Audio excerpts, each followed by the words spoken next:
Thiago, é minha segunda apresentação aqui no Observatório Nacional Real.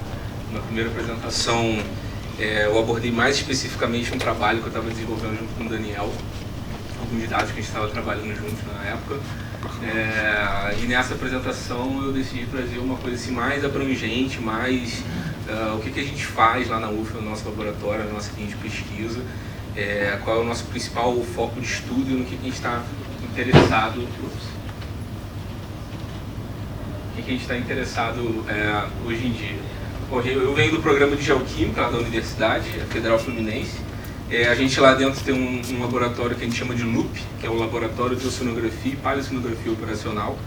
Oceanografia porque uns anos atrás, por conta de alguns projetos que a gente teve com a Petrobras, a gente fez muita oceanografia mesmo, propriamente dita, com linhas de fundeio na região de Cabo Frio, para estudar a variabilidade da ressurgência costeira que acontece naquela região.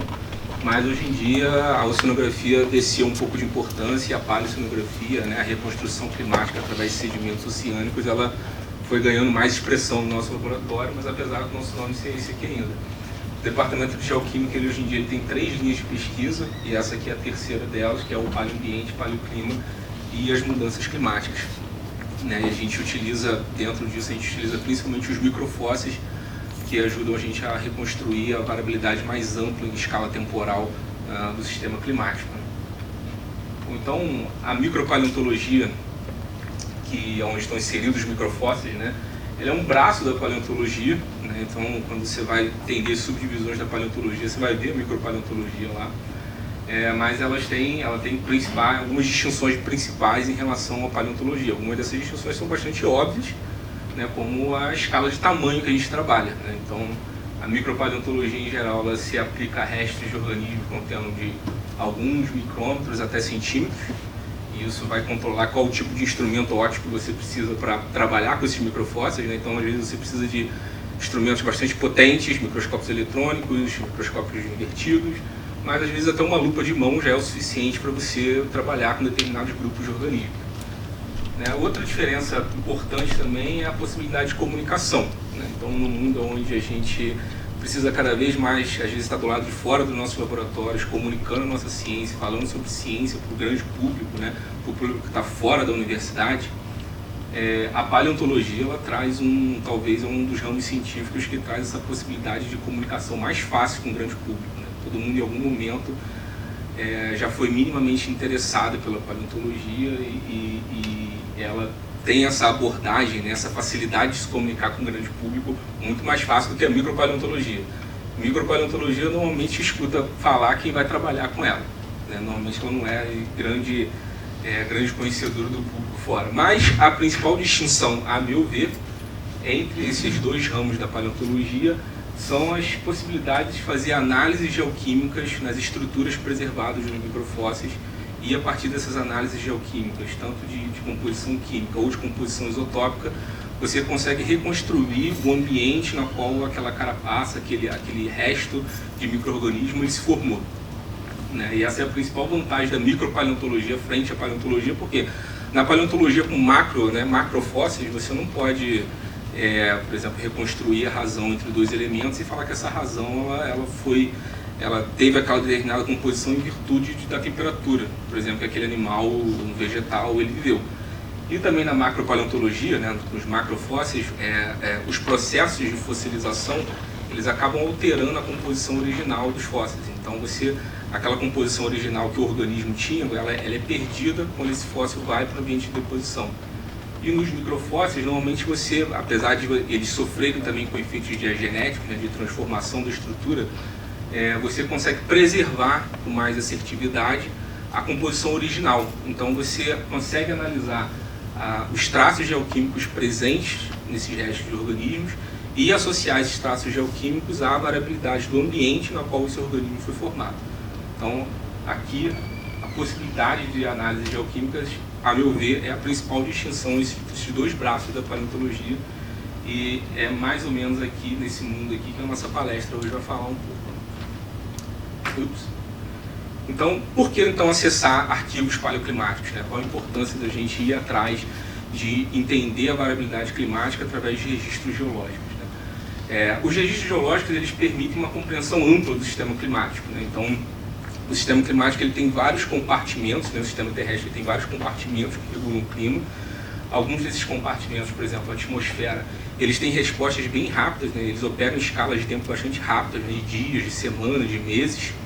Mas você também tem compartimentos que eles operam em escalas de tempo muito mais longas do que essas que eu mencionei agora. Principalmente aqui quando a gente menciona as geleiras, né? A interação das geleiras com o ambiente em torno e também os oceanos, né? Então, uma volta completa da circulação termogênica global ela pode demorar centenas de anos para acontecer. E, consequentemente, variabilidades climáticas associadas ao gelo ou associadas ao oceano, elas tendem a ser mais lentas também para acontecer. Então, se você não trabalha com os registros geológicos, essa parte da variabilidade climática de mais longo prazo, você não consegue capturar exatamente. Então, ela só é possível a partir desses tipos de registros. E também é importante mencionar que diferentes compartimentos eles têm tempos de resposta a perturbações distintos. Tá? Então, esse gráfico que eu coloquei aqui para vocês ele é a evolução da temperatura da Antártica, a elevação do CO2 global e a elevação do nível do mar na transição do último glacial para o atual oceano. Então, vocês veem que, por exemplo, a temperatura e o CO2 eles se elevam com mais velocidade aqui na terminação 1, na transição, enquanto o nível do mar ele tem uma resposta um pouco mais lenta. E já dentro do oceano, quando o CO2 e a temperatura já estão mais estáveis, o nível do mar ele ainda continua progredindo, ele ainda continua se elevando. Então, atmosfera, oceano, gelo, eles têm respostas, eles têm comportamentos inerciais que são diferentes uns dos outros. Então, você consegue também acessar esse tipo de informação através de registros geológicos. Os arquivos paleoclimáticos também, ele permite a gente conhecer qual é o envelope natural da variabilidade climática, né? Então, quando a gente fala hoje em dia de mudança climática, qual o referencial exatamente que você considera? 20 anos atrás, 30 anos atrás, a era pré-industrial? É difícil você ter esse referencial. Qual é exatamente o referencial que você adota quando você fala de mudança climática? Quando você olha então um registro paleoclimático de longa escala temporal, é bem mais fácil você entender qual é o envelope natural de variabilidade climática, né? Então, por exemplo, aqui, eu destaquei aqui para vocês a curva de CO2 mensurada através do gelo da Antártica, e a gente consegue ver que nos vários interglaciais que aconteceram ao longo desses últimos 800 mil anos, o CO2 normalmente ele atinge máximos de 280 partes por milhão na atmosfera. Então, dificilmente a Terra consegue produzir um interglacial que lance mais de 280 partes por milhão na atmosfera. Então, quando você começa a ultrapassar, você vai para um interglacial hoje a gente está passando já de 300 partes por milhão na atmosfera de CO2, já esperando as 400. Então, quando você começa a ultrapassar um nível de variabilidade climática que não foi observado nos últimos 1 milhão de anos, você começa a determinar então que, poxa, estou saindo de um envelope natural de variabilidade climática e estou adicionando provavelmente uma influência antropogênica no sistema. Por quê? Porque nenhum dos últimos interglaciais desses 800 mil anos conseguiu jogar na atmosfera tanto CO2 quanto a gente tem hoje. E além disso, os dados paleoclimáticos eles funcionam como uma base de teste, né, uma cama de teste, como a gente fala também, para você determinar a assertividade de modelos climáticos. Então, se você tem um modelo que quer prever, que quer modelar o clima para o futuro, você não tem o futuro ainda, então você não sabe sobre a assertividade desse modelo, você não sabe o quão preciso esse modelo é. Então, para você trazer esse modelo, você verificar o comportamento desse modelo, o que você faz? Você leva ele para o passado. Para o passado você tem dados. Então, assim, para um modelo climático ele ser validado, ele precisa reconstruir bem o passado. Essa figura aqui vocês encontram ela no último relatório do IPCC. Nesse primeiro mapa aqui, todos esses pontos eles constituem reconstruções paleoclimáticas utilizando os mais diferentes tipos de indicadores. E essas são reconstruções para o último interglacial, há mais ou menos 130 mil anos atrás. Vocês vão ver que a maior parte dos pontinhos aqui nas altas latitudes, eles são pontinhos na cor aqui, ó, laranja para o vermelho, indicando que as altas latitudes do último interglacial elas foram cerca de 3 a 4 graus Celsius mais quentes que o atual oceano. Enquanto que as médias baixas latitudes elas são geralmente compostas por uns pontinhos mais azulzinhos aqui, mostrando que a temperatura no último interglacial na parte média do planeta ela não se alterou tanto. Então, um modelo climático ele precisa replicar esse tipo de condição. Então você vê que aqui é um modelo climático simulando o último interglacial, que ele simula bem o que as condições, o que as reconstruções geológicas elas apontam. Ou seja, um planeta mais quente nas altas latitudes e com temperaturas similares nas médias e baixas latitudes. E é muito por conta disso que desde do Assessment Report, né, aqueles relatórios que o IPCC divulga, desde o Assessment Report número 4, existe um capítulo exclusivo para informações paleoclimáticas, onde a gente vai ler lá sobre proxies, sobre reconstruções, sobre a variabilidade natural do planeta. Se você for pegar os reports dos anos 90, você vai ver que paleoclima passa lá 1 ou 2 vezes no relatório. E hoje em dia não, hoje em dia existe desde o 4, né, que a gente já está no 5 indo para o 6, existe um capítulo específico de informação paleoclimática para tentar trazer para o grande público essa informação de que olha como a Terra era e olha o que está acontecendo agora, né, para trazer justamente esse referencial. Então, fazendo essa introdução, né, a nossa apresentação hoje, eu dividi ela em 3 partes principais. A primeira delas eu vou tratar alguns dos principais grupos de microfósseis que são usados nessas reconstruções paleoclimáticas.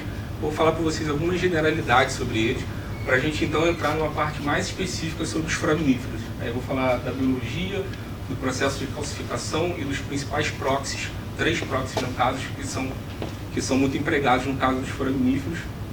E vou fechar falando sobre a variabilidade climática do Quaternário, né, dos 2,5 milhões de anos para cá, né, mais recente, que é o grande alvo dos estudos paleoclimáticos, né, onde você tem a Terra já numa configuração moderna, então você não precisa ficar considerando processos de tectônica, de outros tipos de circulação, não, é uma Terra já moderna, então é uma parte do registro onde você consegue, de fato, reconstruir a variabilidade climática natural do planeta, né, sem influência humana, e já com as condições geográficas modernas da Terra.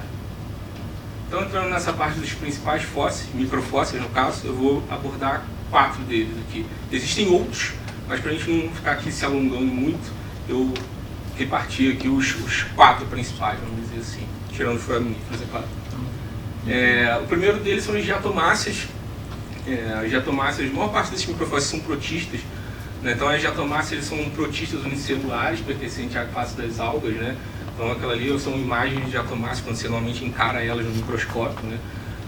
Em geral elas são divididas em 2 grandes grupos, né? As redondas, assim, as cêntricas, e as penadas, né? Que tem essa formazinha de pena. E em geral é um organismo unicelular, né? Que ela tem uma estrutura que protege essa célula chamada frústula, e essa frústula é feita de sílica. Então, a disponibilidade de sílica no ambiente de formação desses organismos é o que é mais importante para controlar a dispersão das diatomáceas pelos oceanos, né? São organismos que habitam as águas, né? Então eles precisam estar com sílica, né, disponível na coluna d'água. E é interessante que as diatomáceas, né, elas são micro-organismos, mas quando elas são universalmente dispersas pelo oceano e elas fazem fotossíntese, elas são basicamente responsáveis por 1/5 da fotossíntese do planeta, é toda feita por diatomácea, né? Então significa que muito do carbono orgânico que o planeta consegue tirar da atmosfera, levar para a biota e eventualmente enterrar nos sedimentos, é feito pelas diatomáceas. Então, quando você vai estudar sobre o ciclo biogeoquímico do carbono, quando você vai estudar sobre dinâmica de CO2, em algum momento você vai passar por esses organismos, porque eles são basicamente cruciais para fazer essa transição do CO2 que está na atmosfera para o oceano e para a biota. E, em termos globais, hoje, as diatomáceas elas estão extremamente presentes no Oceano Austral, né?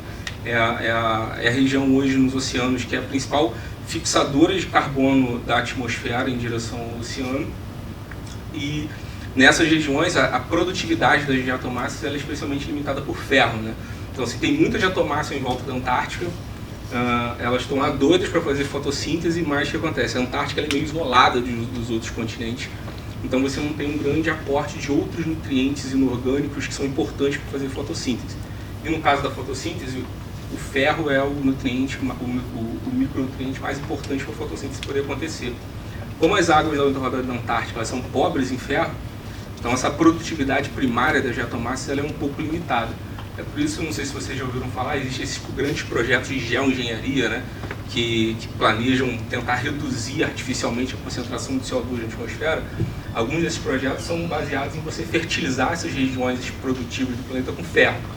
Você joga artificialmente ferro no oceano, você vai o quê? Você vai estimular a fotossíntese desses organismos e você vai estimular a captura de carbono da atmosfera em direção ao oceano. Só qual é o problema desse carbono? Ele é um carbono muito lábil, né? Ele é facilmente remineralizado, ele é facilmente reciclado na coluna d'água.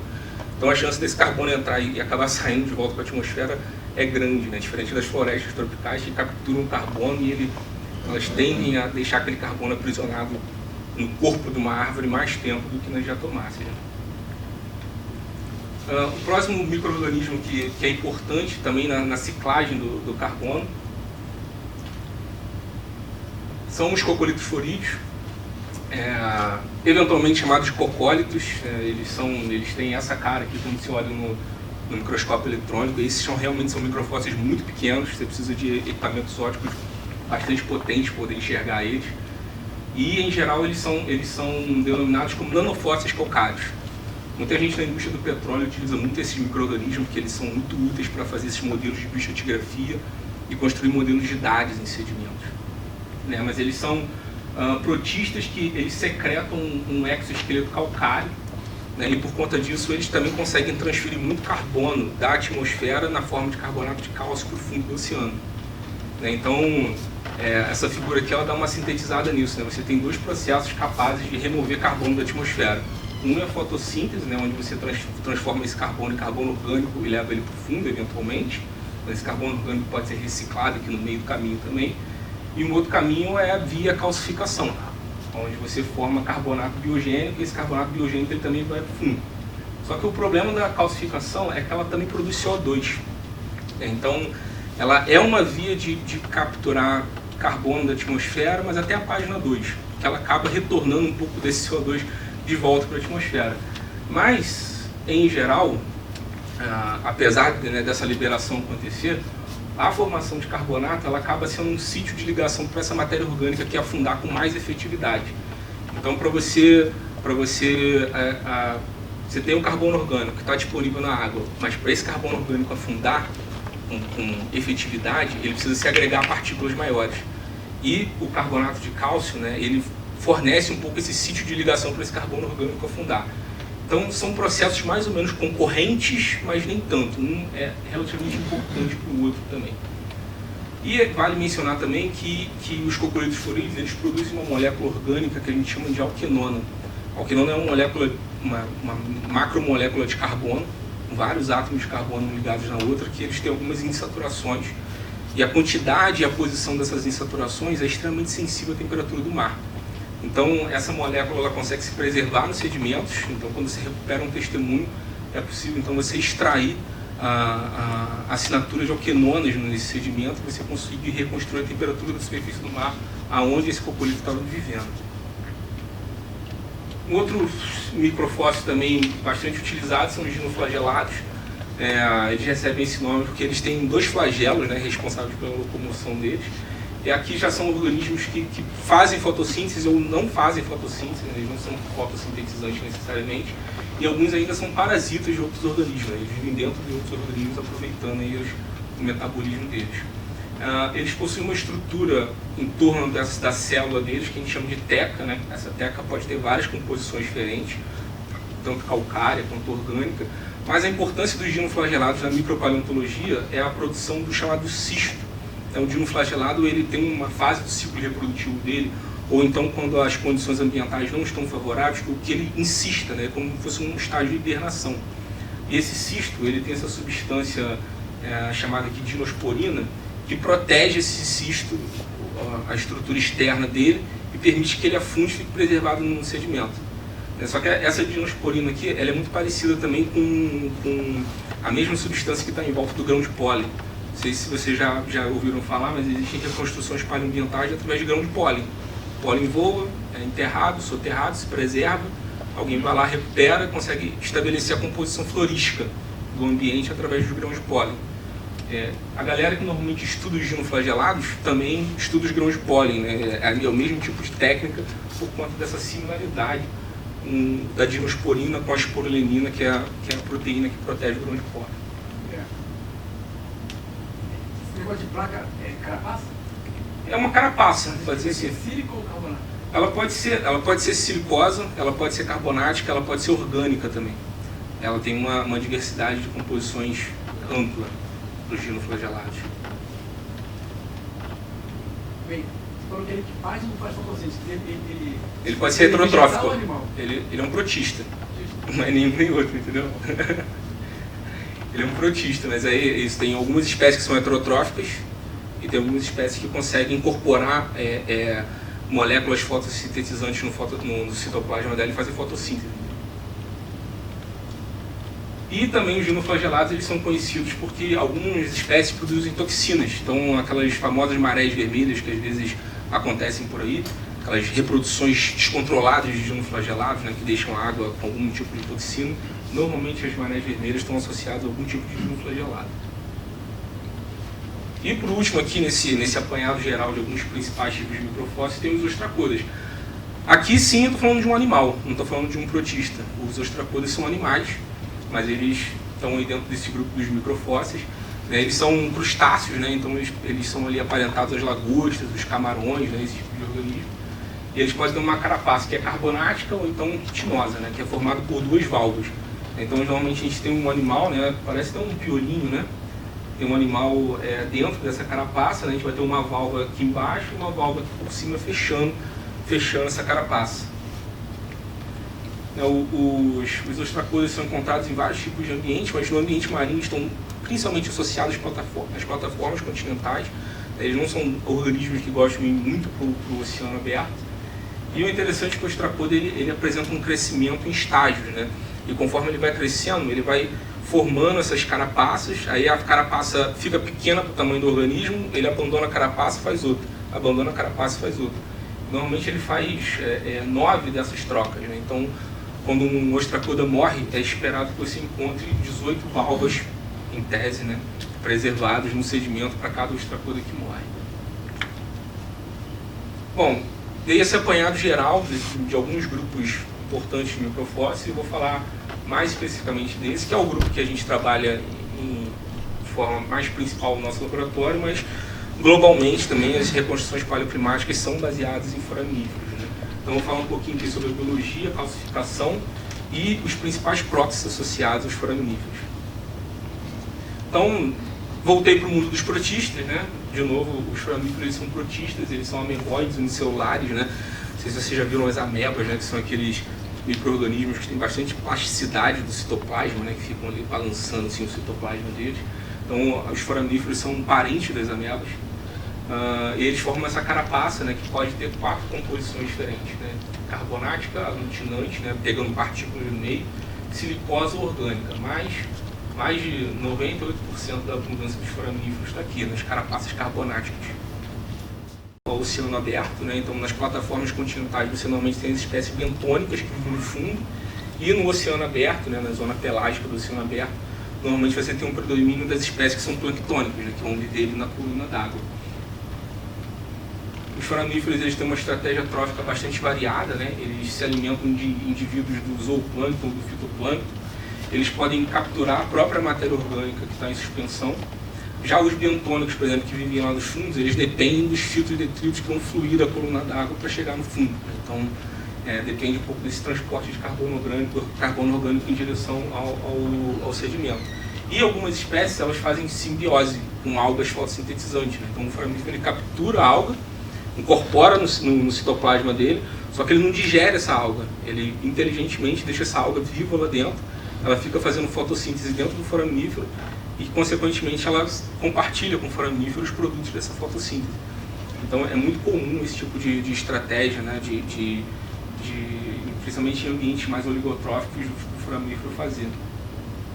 Ele tem um ciclo de vida que é bastante complexo, né, principalmente para os bentônicos, né, porque eles têm alternância de gerações, eles podem ir para a geração apóide, diploide, isso significa que tem momentos que ele tem metade da carga genética, tem momentos que ele tem a carga genética completa, mas já nos indivíduos que são planctônicos, a gente só tem reprodução sexuada, normalmente é uma reprodução sexuada que está sincronizada com o ciclo lunar.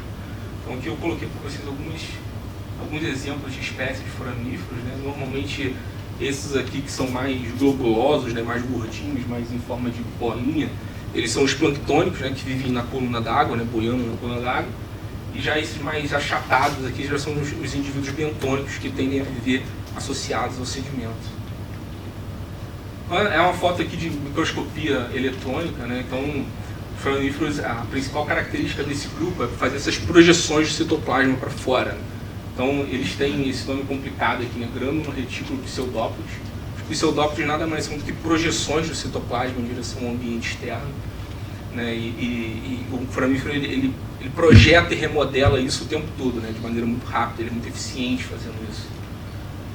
Então, ele tem uma estrutura citoesqueleto, né? Uma estrutura responsável por fazer esse tipo de construção e reconstrução. E esses pseudópodes, no geral, eles estão relacionados à mobilidade da célula, né, do foranífero poder migrar na coluna d'água.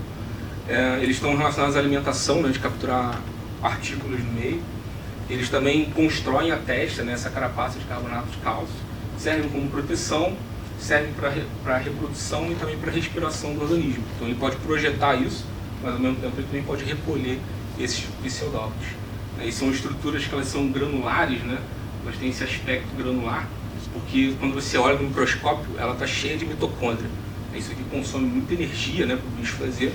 Consequentemente, ele precisa ter muita mitocôndria lá para fornecer energia para ele poder ficar fazendo esse processo, recolhendo e esticando esses pseudópodes. Então, essa foto aqui, ela fala um pouco sobre a calcificação do foranífero. Aqui está um pouco a alma da paleoclimatologia, né? Então, aqueles próxis geoquímicos que eu falei para vocês lá atrás, eles dependem um tanto desse processo aqui. Como é que o foranífero, então, ele calcifica, né? Então, imagina que aqui eu tenho o ambiente interno, né, a borda da carapaça, e aqui o oceano, o lado de fora do foranífero. Então, o que ele vai fazer? Ele vai começar a bombear para fora do organismo íons H+. Então, esses íons H+, aqui, ele tem uma bomba aqui no citoplasma dele que ele começa a jogar esses íons para fora. Consequentemente, ele começa a acidificar esse ambiente aqui, ele começa a reduzir o pH desse ambiente. Aí, o que vai acontecer? O pH baixando vai fazer com que esse bicarbonato aqui, ele desloca o equilíbrio desse bicarbonato para CO2. Então, você começa a criar um gradiente tanto de pH, o meio ambiente externo começa a ficar mais ácido do que o ambiente interno, e você também começa a criar uma distorção em termos de pressão de CO2. O CO2 começa a ficar mais concentrado nesse ambiente externo. Consequentemente, o que vai acontecer? O CO2 ele vai entrar para a célula por difusão, porque ele está muito concentrado lá de fora, ele vai se reequilibrar e ele vai entrar para o ambiente de calcificação por difusão. E na hora que ele entra, o CO2, o que vai acontecer? Ele vai encontrar o oposto do que estava lá de fora. Lá de fora eu tinha um ambiente ácido, agora eu tenho um ambiente básico. Quando eu tenho um ambiente básico, esse CO2 vai começar a fazer o caminho inverso. Ele vai para carbonato e depois para carbonato. E é esse carbonato que o foranífero precisa para combinar com cálcio, que entra aqui ativamente por uma bomba de cálcio. Então o carbonato ele vai se combinar com cálcio. Para formar então um carbonato de cálcio, você começar a gradativamente a construir essa carapaça de carbonato de cálcio. Então nesse caso aqui o CO2, que ele era a fonte de íons carbonato, né? E o que acontece? Junto com o CO2 vão entrar as diferentes formas isotópicas de oxigênio e de carbono. Então, o delta oxigênio 18 e o delta C13, os dois próxis básicos da paleoceanografia, né, dos estudos da variabilidade climática, eles são formados a partir daquela incorporação do CO2 daquela forma ali. Então, o delta oxigênio 18 diz respeito à razão entre a forma mais leve e a forma mais pesada de oxigênio C6 e 18, e o delta C13, no caso, é a razão entre o C12 e o C13. Falando um pouquinho, importante também que no lugar do cálcio, eventualmente podem ser incorporados outros metais também. Então, ao invés de o foranífero às vezes incorporar cálcio, ele vai incorporar outros metais que têm raio iônico parecido também. E algumas razões, né, principalmente a razão entre o magnésio e entre o cálcio, é um proxy muito importante de temperatura, né? Então, falando um pouquinho sobre o delta oxigênio 18, ele é o proxy mais tradicional da paleoceanografia, né? Ele começou a ser estudado principalmente lá nos anos 40. Essa época ali, com aqueles caras ali dos anos 40 aos anos 60, foi o grande momento de desenvolvimento desse proxy. E tem três fatores principais que influenciam na incorporação do oxigênio 18, na assinatura de oxigênio 18 na carapaça dos foraníferos. Em geral, é a temperatura da água, a salinidade da água onde o seu organismo vive e o volume de gelo global. O volume de gelo global vai interferir na assinatura do oxigênio 18 na carapaça. Né? Então, por conta dessa variação do volume de gelo global, o oxigênio 18 é utilizado para estabelecer essa estratigrafia do quaternário baseado, né, no vai e vem das grandes calotas de gelo. Né? Então, normalmente essa aqui é o...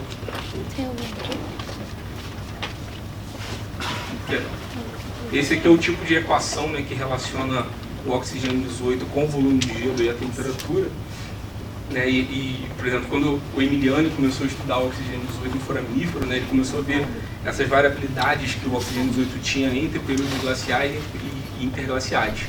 E ele atribuiu, no paper dele original, ele atribuiu essa variabilidade toda a temperatura. Ele falou assim, isso aqui é culpa da temperatura flutuando entre essas glaciações. Aí esse cara aqui, o Shackleton, no trabalho dele, ele falou assim, beleza, se essas flutuações no oxigênio 18 são resposta da temperatura, quando eu olhar lá no indivíduo bentônico, que é o indivíduo que vive no fundo do mar, eu não posso ver essa variabilidade, porque o fundo do mar tem uma temperatura muito mais estável. Então, quando o Shackleton analisou a assinatura de oxigênio 18 nos bentônicos, ele viu que também flutuava da mesma forma como flutuava nos planctônicos. Aí, a partir disso, no trabalho dele, que ele determinou que, para longas escalas temporais, o volume de gelo acaba sendo o controlador principal da variabilidade do oxigênio 18.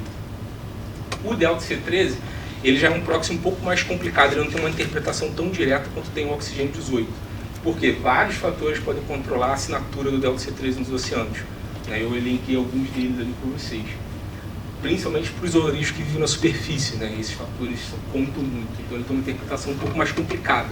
Só que para os indivíduos que vivem no fundo dos oceanos, o ΔC13 ele pode ser utilizado como um traçador de massa d'água. As diferentes massas d'água que são formadas em regiões distintas do planeta, elas têm assinaturas próprias de ΔC13. Então, quando eu encontro no meu registro uma assinatura que normalmente não era para estar ali, significa que uma outra massa d'água ocupava a posição do meu registro em algum momento do passado. Então, é muito comum quando a gente vê em estudos paleoceanográficos esse tipo de figura aqui, onde você tem, por exemplo, vários estágios que a circulação termoalina pode ter ao longo de um ciclo glacial. Né? Ela pode estar vigorosa, ela pode estar relativamente enfraquecida, ou ela pode estar quase toda desligada. E quando esses estágios vão trocando de um para o outro, consequentemente você também muda a composição das massas d'água que preenche o fundo dos oceanos.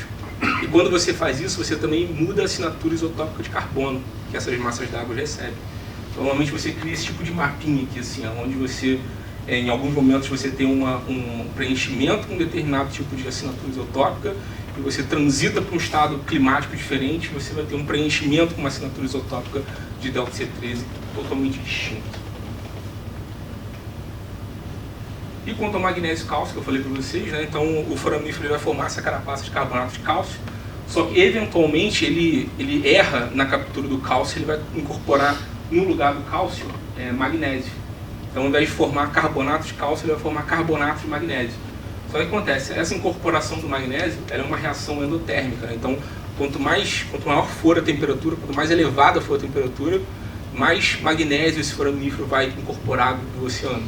E normalmente a relação entre a concentração de magnésio e cálcio na carapaça e a temperatura tem essa relação exponencial aqui. Então eu pego o foramífero, consigo ali com análises químicas determinar essa concentração de magnésio e cálcio, eu pego essa concentração e jogo numa equação de temperatura, de calibração de temperatura, eu consigo reconstruir o valor absoluto da temperatura da água naquele onde aquele foramífero viveu. Essa é uma equação bem clássica, ali do ano de 2002, mais ou menos, quando esse proxy começou a ser desenvolvido. E hoje em dia as calibrações mais recentes, elas levam em conta também o pH, a dissolução e a salinidade, na hora que você vai fazer esse tipo de reconstrução de temperatura.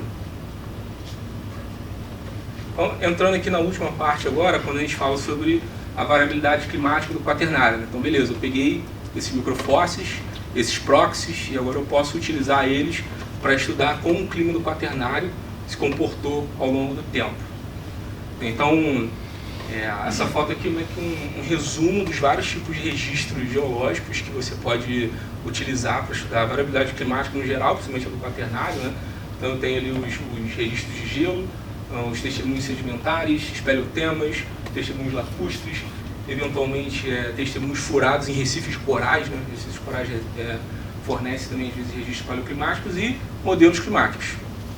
Só que, no geral, os sedimentos oceânicos, né, através da paleoceanografia, é a principal ferramenta para você estudar a variabilidade climática do Quaternário. Então, quando você está falando de paleoceanografia, você está falando do estudo da história dos oceanos no passado geológico, no que diz respeito à circulação, química, biologia, geologia, padrões de sedimentação e de produtividade biológica. Então, como ciência, a paleoceanografia tem algumas vantagens, né? Por exemplo, ela oferece um registro contínuo de longo de milhões de anos, né, de variabilidade climática. Se você vai para o continente, normalmente os registros continentais são muito mais fragmentados do que os registros oceânicos. Os sedimentos, eles são globalmente distribuídos e eles são abundantes de microfósseis, né? Tem vários microfósseis que podem estar ali compondo um sedimento numa determinada região que você recupera. Mas ela tem algumas desvantagens também, né? Então, a taxa de sedimentação dos oceanos ela é relativamente baixa, né? Por volta aí de 4 a 6 centímetros por 1000 anos, uma taxa de sedimentação média. É óbvio que tem regiões que têm taxa de sedimentação super elevada, mas em geral, na média global, a taxa de sedimentação é essa, né? Que limita um pouco você fazer estudos em alta resolução. Você também depende de métodos cronológicos que não são absolutos, né? Não dá para usar... óbvio que você pode, dependendo da escala temporal, você pode ficar só no carbono 14 e ter uma cronologia ok, mas se você vai muito além do limite do carbono 14, não tem mais uma datação radiométrica para você fazer na paleoceanografia. Então você depende de métodos que são não absolutos e, consequentemente, eles incorrem em erros muito mais amplos, né? Então as cronologias elas não são tão precisas quando você usa métodos cronológicos radiométricos, né? E a paleoceanografia ela também pode ser operacionalmente muito cara. Alugar um navio, né, fazer toda essa logística requer muito dinheiro. Então, quando você quer recuperar registros,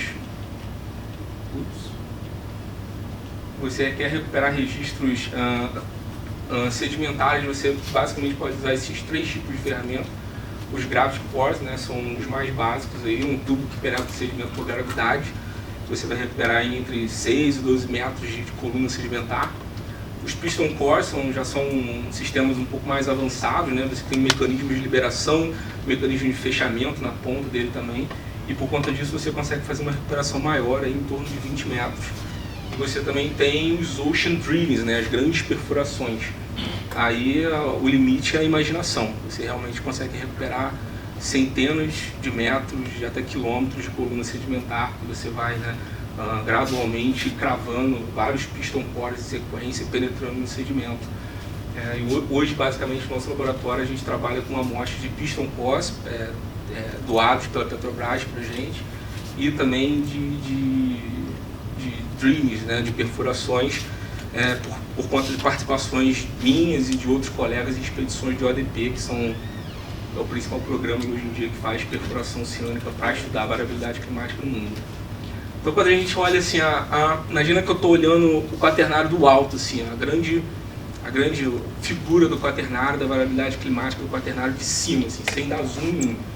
Essa imagem que geralmente eu vou ver é a flutuação, essa flutuação periódica, rápida, do oxigênio 18 de foraminíferos, indicando a flutuação glacial, interglacial, desde mais ou menos aqui 3 milhões de anos. Essa curva aqui, que é um stack global, né, um resumo global da variabilidade climática, ela tem 5 milhões de anos. Aqui eu estou mostrando para vocês os 3 primeiros milhões de anos. Se você pegar ela completa aqui, você vai ver que no início ela é bem achatadinha, ela quase não tem flutuação. E daí você vai indo para o recente, essa flutuação ela vai crescendo, vai crescendo, vai crescendo, vai crescendo. Ou seja, ela está indicando para você que a amplitude da variabilidade climática, da variabilidade glacial, interglacial, ela está aumentando conforme você vem do passado para o recente. Então, basicamente, quando a gente tem os vales nessa curva, você está falando de períodos glaciais, onde o oxigênio 18 ele fica mais pesado, né? O que isso quer dizer? Significa que as geleiras cresceram, o crescimento das geleiras remove o oxigênio 16 dos oceanos, preferencialmente. E, consequentemente, você deixa a água oceânica mais rica no oxigênio 18. Então, você deixa a assinatura isotópica do foraminífero mais pesada também. Então, quando você vai para uma glaciação, você deixa o isótopo mais pesado. E quando você vai para uma interglaciação, ao contrário. O volume de gelo, as geleiras recuam. Se elas recuam, elas devolvem a água para o oceano, e elas devolvem principalmente o oxigênio 16 que elas capturaram. Então, você deixa o isótopo do seu foranífero mais leve. Então, normalmente, as fases glaciais ou os períodos mais frios, eles recebem a numeração par. Então, às vezes você vê essa curva toda numeradinha assim, significa que os pares são os períodos glaciais, enquanto que os ímpares são os períodos interglaciais.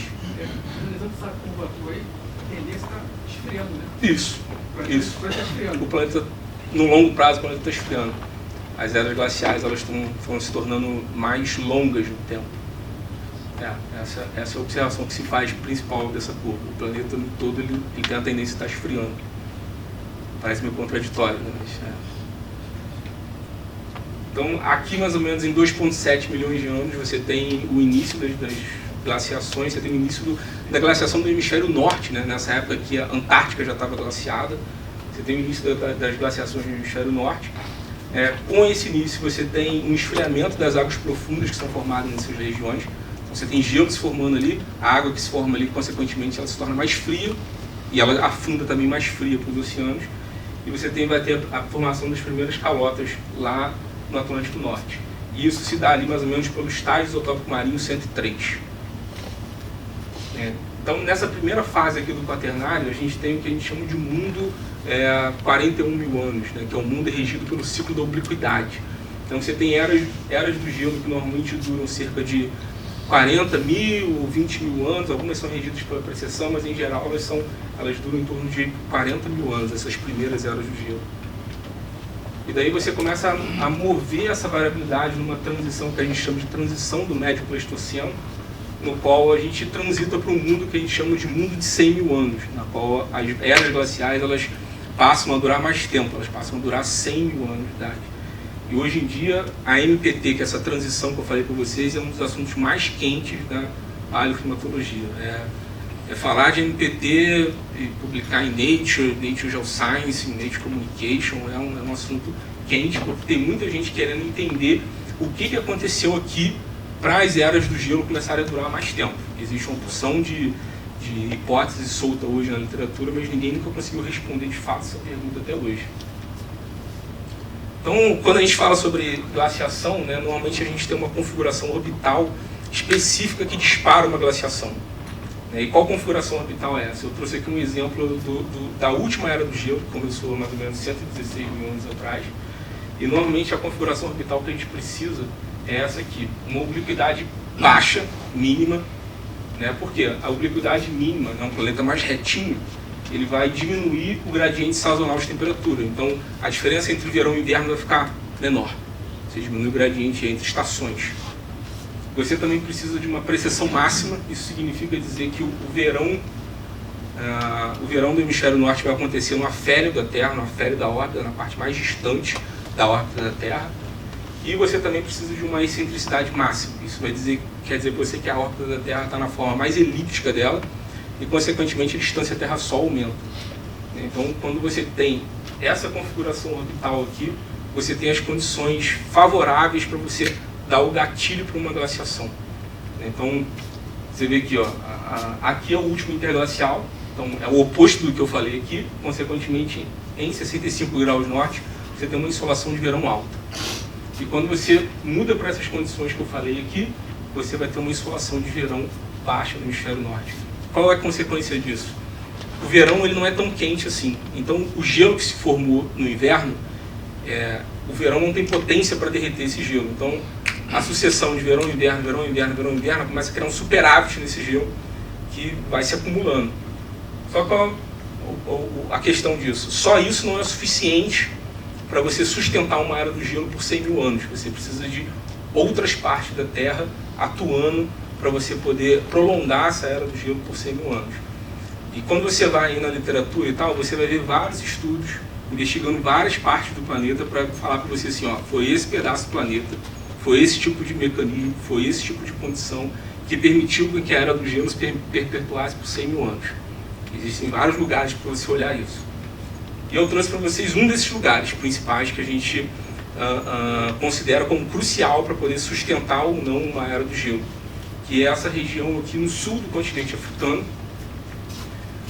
porque tem um processo oceanográfico aqui bastante importante que acontece, porque o Oceano Índico Você tem dois grandes giros, né, oceânicos que acontecem aqui no Atlântico Sul e aqui no Oceano Índico.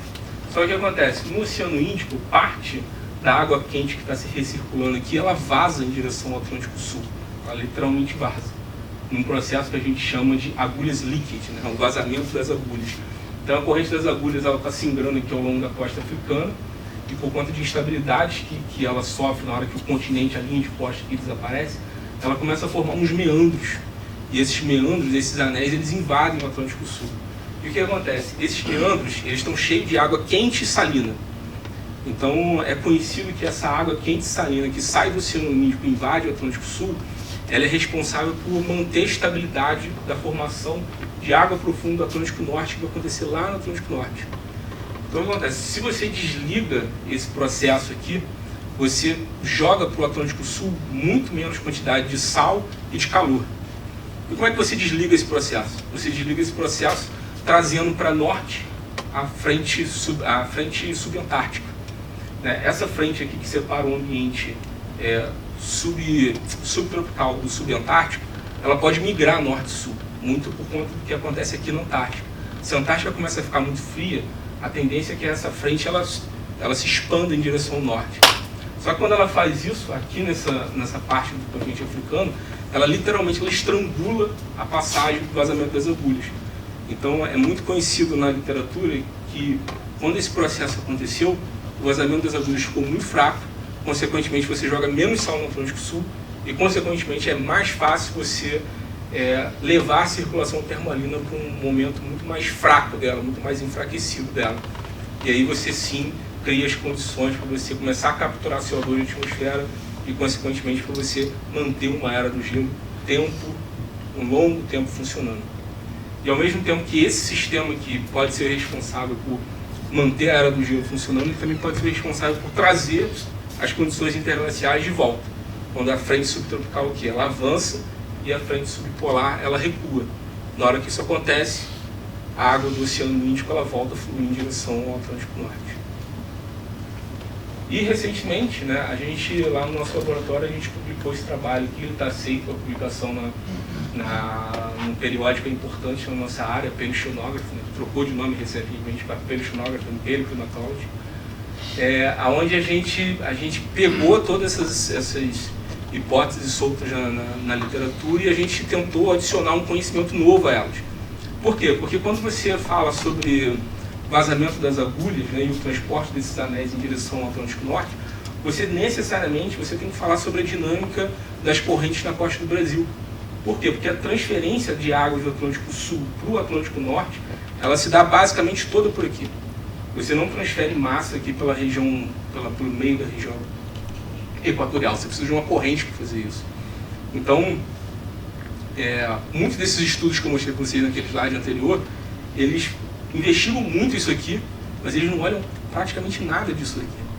Então, existia uma dificuldade, né, de você conseguir conectar de fato o que acontecia nas agulhas com o que acontecia no Atlântico Norte. Esse trabalho que a gente publicou, a gente propõe a solução para isso. A gente fala assim, olha só, a gente utilizou próxis, os próxis que eu mostrei para vocês, oxigênio 18, magnésio, cálcio, e a gente usou esses próxis para falar o quê? Olha só, galera, durante a terminação 2, foi uma terminação glacial que a gente usou de exemplo disso, eu consigo reconstruir o sinal das agulhas que chega aqui na Bacia de Santos, e além disso, eu dou para vocês uma solução temporal de como que esse sinal ele sai daqui e ele chega aqui. A gente ficou bastante empolgado com esses resultados, a gente teve um tempo rodando com isso na Nature Communication, passou na primeira fase editorial, mas morreu na segunda, aí a gente desistiu e foi para o Paleoceanography e passou no Paleoceanography, depois de um processo aí árduo de revisão. Porque a agulha é uma corrente quente. É uma corrente quente. Se ela vaza para o outro lado, não devia jogar água quente lá para cima? Sim. E não devia esquentar lá em cima? Sim, sim. Sim. Não, esquenta, né? Quando ela se intensifica, quando ela intensifica, ela traz calor e ela traz sal. Sal principalmente, né? Porque sal é densidade, né? Então quando essas águas mais salgadas elas chegam aqui, elas aumentam a densidade dessas regiões aqui. Aqui em cima hoje em dia é a região de formação. As principais águas profundas do oceano hoje em dia são formadas aqui, no Mar de Labrador e nos mares nórdicos. Só que quando você chega no final de uma era glacial, o volume de gelo é tão colossal que você basicamente anula a formação de água profunda nessas regiões. Então, para você fazer isso aqui voltar a acontecer, o que você precisa adicionar no oceano? Você precisa adicionar sal. Você precisa da densidade dessas águas, porque a água de degelo também é uma água muito doce. Ela basicamente fica flutuando sobre o oceano, ela não afunda. Então, para você contrabalancear essa influência, você precisa adicionar densidade de novo no oceano. E essa densidade provavelmente ela vem do Oceano Índico, Atlântico Sul, corrente norte do Brasil, Atlântico Norte, pum. A segunda dúvida é que esse desastre de petróleo, eu estou vendo a corrente está indo para cima, mas só que o petróleo que vazou lá está descendo. Não, porque o petróleo que vazou, ele necessariamente tem que ter vazado por aqui. Por quê? A gente tem evidência de manchas de petróleo em praias aqui, que são influenciadas pelo norte do Brasil, mas a gente também tem praias que já estão começando a ficar contaminadas aqui na Bahia. Então, necessariamente esse petróleo caiu na corrente sul-equatorial, chegou na região de bifurcação, onde forma a corrente do Brasil, a corrente norte do Brasil, e é por isso que você consegue detectar ele nas duas frentes, né? E é por isso que é óbvio que esse petróleo não foi solto na Venezuela. Entendeu? Na Venezuela, se ele tivesse sido solto na Venezuela, ele teria que singrar em direção norte. Ele não pode vir contra a corrente, flutuando contra a corrente. Agora você colocou o exemplo que a dúvida é sempre no Atlântico. Mas não tem caso também que a corrente fria vai para Tem. Essa corrente fria que por aqui, você está dizendo, pela passagem de Drake, do Pacífico. Que entra aí no... Tem uma corrente fria que entra por aqui. Não, na África mesmo, a coisa é quente. Sim. Ele entra no Atlântico, mas estou dizendo que às vezes ela não consegue ter força, é a fria que entra por aí. Sim, a corrente do Atlântico Sul. Se a corrente das agulhas está enfraquecida, o atrito dela aqui com a corrente do Atlântico Sul faz com que esses anéis eles não se formem e volta para o Oceano Índico. Quando você joga a frente subtropical, a frente subpolar para cima, você também fortalece esses ventos westerlies que sopram ao redor da Antártica, né? Você fortalece essa corrente aqui e você favorece esse processo que o senhor acabou de falar. Você enfraquece a corrente das agulhas e dificulta a passagem desses anéis em direção ao Atlântico Sul. O aquecimento também poderia gerar isso, né? Assim, as águas frias da Antártica poderiam migrar. Sim. E barrar. Porque a água fria, ela vai ter menos salinidade. Não poderia acontecer. Gente, tu está dando um aquecimento, derretimento de gelo. Daí essa porção fria do oceano, ela vai migrar para cima também. Sim, quando você olha esses cenários de projeção do IPCC, que normalmente os modelos reconstruem um enfraquecimento da circulação termalina para o futuro. Sim, mas eles falam sempre do norte, né? Mas aí o que acontece? Quando você... porque assim, a circulação hoje profunda que você tem a massa d'água no Atlântico Norte que se forma, ela flui, ela tem vigor para fluir até a Antártica. Quando ela chega na Antártica, ela ressurge, ela volta para a superfície. E a água que se forma na Antártica hoje, a água profunda que se forma na Antártica hoje, na verdade é a água que vem às vezes do Pacífico ou do Atlântico Norte, que ressurge ao redor da Antártica, volta para a superfície, respira, troca CO2 com a atmosfera e afunda de novo. Entende?